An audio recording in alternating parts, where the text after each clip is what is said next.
Welcome to Sweet Life Beat Life. We hope this video helps.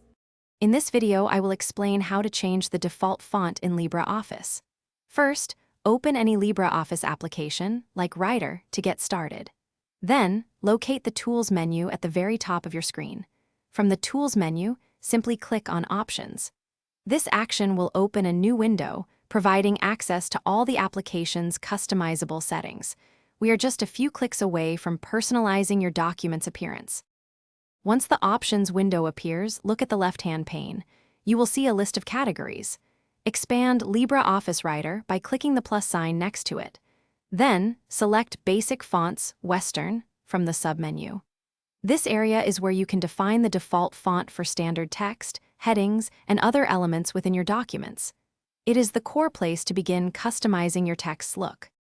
Now, within the Basic Fonts Western section, you will see options for default, heading, and more. Focus on the default setting. Click the Modify button next to it. A new dialog box will open, allowing you to select your desired font family, such as Arial or Times New Roman. You can also choose a style like regular or bold and set a size, for instance, 12 points. Confirm your choices by clicking OK. To ensure your new font is used for all future documents, there is one crucial final step. After closing the Options window, go to the File menu, then navigate to Templates, and choose Save as Template. In the dialog box that appears, give your template a descriptive name. Most importantly, check the box that says Set as Default Template. Click Save, and now all new documents will automatically open with your chosen font.